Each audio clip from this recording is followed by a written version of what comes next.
అధ్యక్ష,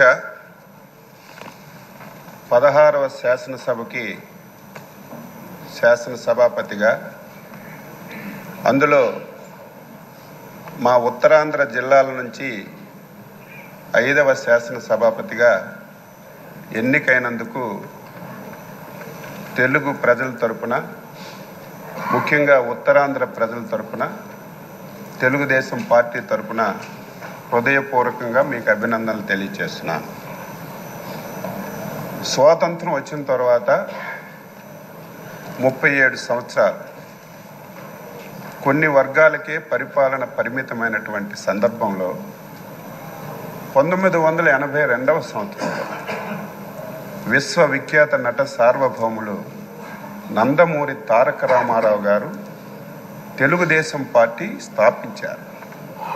స్థాపించిన రోజే ఈ పార్టీ బడుగు బలహీన వర్గాల పార్టీ, అందులో బలహీన వర్గాల పునాదులపైన పుట్టిన పార్టీ అని చెప్పి ప్రకటించడమే కాకుండా డే 1 నుంచి బలహీన వర్గాలకి ఆ అవకాశాన్ని ఇచ్చిన విషయం ఒక్కసారి గుర్తు చేస్తున్నాను.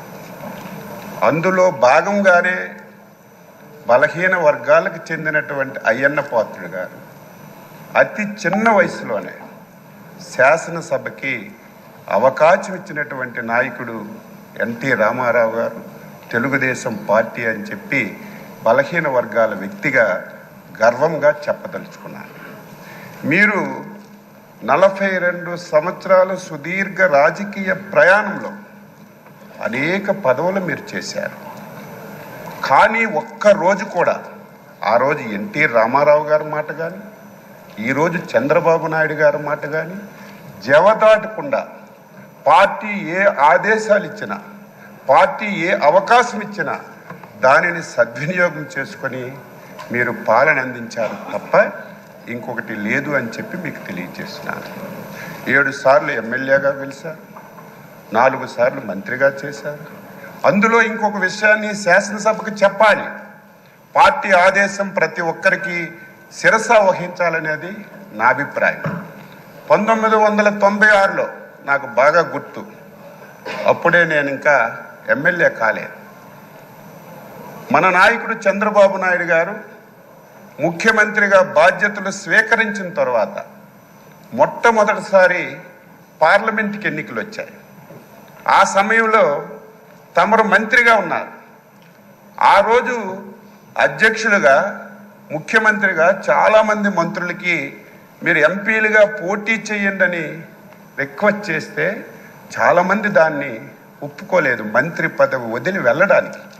కానీ ముందుకొచ్చి నేను వెళ్తానని చెప్పి 96లో అధినేత మాటకి జవదాటి నిలబడి వ్యక్తి గౌరవనీయులు శ్రీ అయ్యన్న పాత్రుడు గారని నేను ఒక గర్వంగా చెప్పదలుచుకున్నాను. ఈరోజు బలహీన వర్గాలకి తెలుగుదేశం పార్టీ ఎన్టీ రామారావు గారు ఇచ్చారు, చంద్రబాబు నాయుడు గారు ఇచ్చారు. ఈరోజు ఎన్డీఏ పార్ట్నర్స్తో సహా ఆ విధానాన్ని కొనసాగిస్తున్నారు.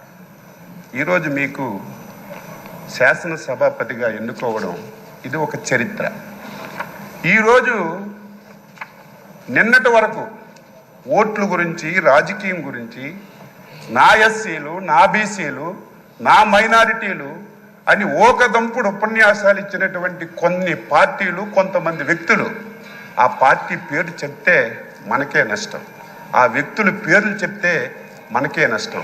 అటువంటి పార్టీలు ఒక బలహీన వర్గాలకు చెందిన వ్యక్తిని ఎన్డీఏ ఆ స్థానంలో కూర్చోపెడితే ఈ ఘట్టాన్ని చూడడానికి కూడా ఇష్టం లేనటువంటి పార్టీలు, నాయకులు ఈరోజు రాష్ట్రంలో ఉండడం బాధ కలుగుతుందని ఈ సందర్భంగా తెలియచేస్తున్నారు. మీరు చాలా పోర్ట్ఫోలియోలు చేశారు. ఏ పోర్ట్ఫోలియో చేసినా ఆ పోర్ట్ఫోలియోనే వన్ని తీసుకొచ్చారు. ఆ పోర్ట్ఫోలియోల ద్వారా ఈ రాష్ట్రానికి ఎనలేనటువంటి మేలు చేశారు.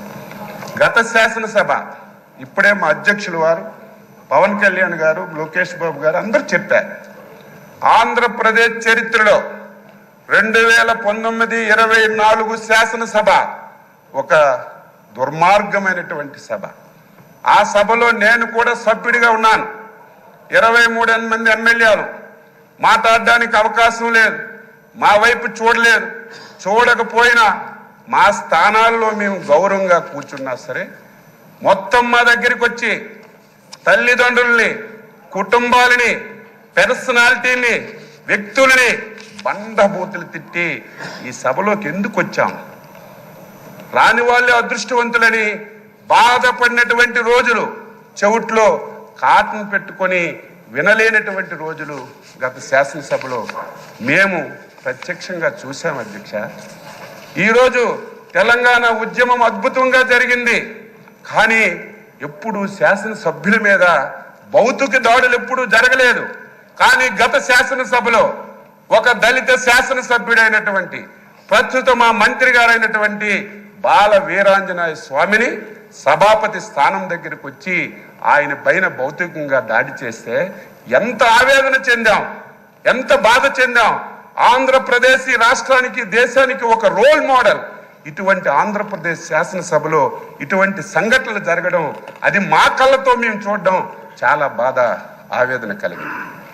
ఏది ఏమైనా ఒక అనుభవజ్ఞైనటువంటి వ్యక్తి, ఈ రోజు వరకు మీ అవతారం ఒకటి, ఈ రోజు నుంచి మీ అవతారం మార్చాలి. ఎందుకంటే రాజకీయాలు చేసేటప్పుడు పదునైన మాటలు మాట్లాడాలి.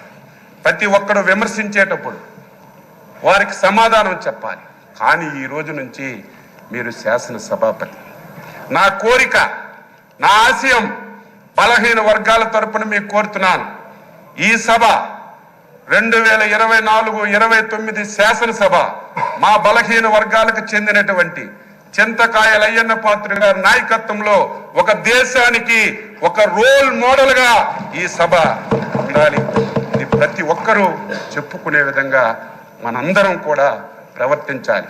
దాదాపుగా 78 మంది, నాకు సరిగా ఇంక తెలియదు, మొదటిసారి శాసనసభ్యులుగా 88 మంది. కొంతమంది ఒకసారి 2 సార్లు అయ్యారు. నేను కూడా 6 సార్లు శాసనసభగా ఎన్నికయ్యే అవకాశం మా నాయకులు శ్రీ నారా చంద్రబాబు నాయుడు గారు ఇచ్చారు. ఆయన ఎప్పుడైతే ముఖ్యమంత్రిగా బాధ్యతలు స్వీకరించారో అప్పుడే నేను ఎమ్మెల్యే అయ్యాను.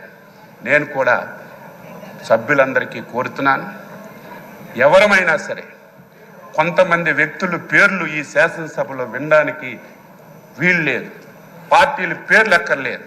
ఎవరు ఏది చెప్పినా స్వచ్ఛంగా మనం సమాధానం ఇద్దాం, రాష్ట్ర ప్రయోజనాల గురించి పనిచేద్దాం. ఈ పార్టీ మీద ఒక అచంచలమైన విశ్వాసంతో, ఎన్డీఏ మీద ఒక అచంచలమైనటువంటి ఒక నమ్మకంతో ఒక మ్యాండేట్ ఇచ్చారు. దీన్ని మనందరం కలిసి మంచిమైనటువంటి చర్చలు జరిపి మంచిగా ఈ సభను తీసుకెళ్దామని ఒక్కసారి తెలియజేస్తూ, మరొకసారి హృదయపూర్వకంగా మీకు అభినందనలు తెలియజేస్తూ, ఈ అవకాశం ఇచ్చినందుకు మీకు ధన్యవాదాలు తెలియజేస్తూ సెలవు తీసుకుంటున్నాను.